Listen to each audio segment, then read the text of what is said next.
Hello，大家好，今日同大家分享呢個黑椒牛仔骨嘅食譜嘅。咁首先就用咗3條嘅牛仔骨啦，咁啊將佢切件先嘅，咁然後我哋就將佢醃一醃佢。咁材料方面、調味料方面都好簡單嘅，咁就落咗1茶匙嘅鹽啦，然後1茶匙嘅現磨黑胡椒啦。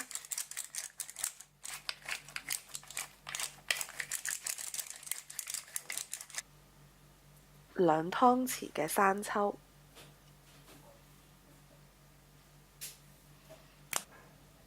，1湯匙嘅麻油，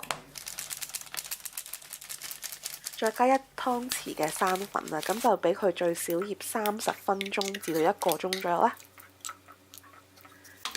咁之後我哋同時可以準備其他嘅食材，咁就用咗4瓣嘅蒜頭啦，將佢切塊，然後1個嘅洋葱將佢切大塊啦。1個紅椒同埋1個黃椒都係將佢切做大塊嘅。咁另外再加1湯匙嘅新鮮嘅黑胡椒粒啦，咁啊將佢揼碎佢，因為我就嫌喺超級市場買到嗰啲黑胡椒汁嗰啲醬呢，我就覺得啲味道好似太濃烈得嚟呢，又食唔到太多嘅胡椒香味啊。咁準備功夫已經做好㗎啦，之後我哋可以用中大火熱鑊啦，咁就落2湯匙嘅橄欖油，咁就先將呢個蒜頭同埋黑胡椒咧擺落去，將佢爆一爆香佢先嘅。咁其實呢個食譜成個做法都好簡單同埋好快手就可以做起㗎啦，咁都係一個幾方便嘅家常小菜嘅。咁爆香咗啲黑胡椒同埋蒜塊之後呢，咁我哋就可以將個牛仔骨都擺落去煎啦。咁就煎到兩邊都金黃啦，唔使煎太耐嘅。咁大概我諗煎到佢7-8成熟，仲有少少血水浸出嚟嘅話咧都 OK 嘅，因為我哋陣間會將佢再煮一煮嘅，咁所以就唔使擔心佢唔熟。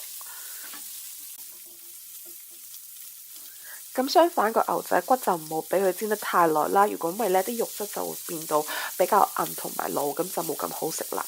咁煎到佢金黃之後呢，就可以拎開啲牛仔骨啦。咁我哋會用翻同一個 pan 嗰度嘅，咁因為佢仲有啲頭先煎牛仔骨嘅油喺度啦，同埋啲蒜香味喺度。咁我哋就可以用翻呢個 pan 呢，加洋葱落去，咁就炒大概2分鐘左右啦。咁再將切好咗嘅紅椒、黃椒都抌落去炒嘅。咁因為我自己呢，就會俾佢炒得耐啲。因為我唔係太中意咧食到啲洋葱啊嗰啲紅椒黃椒嗰陣臭青味嘅生嘅時候嗰啲味，咁所以我就俾佢炒到都變到腍身之後，咁再將呢個牛仔骨都加埋落去炒。咁喺呢個時候呢，我哋就落埋最後嘅一轉調味料，咁就可以差唔多做好噶啦。而家呢，咁我哋就可以落1湯匙嘅呢個黑老抽啦，咁俾佢上下色，然後半湯匙嘅蠔油。再加1茶匙嘅紅糖啊，咁啊將啲味將佢 balance 翻啦，唔好一味得個鹹字啦。咁然後呢，再兜2兜呢，就已經煮好噶啦，咁就可以上碟噶啦。一個簡單同埋都幾 common 嘅一個家常菜啦，希望大家中意我今日嘅分享啦。咁記得俾個 like 我啦，subscribe 我個 channel 同埋留言啦，咁同埋記得可以 follow 埋我嘅肥嘢廚房 Facebook 啊。我哋下次再見啦，拜拜。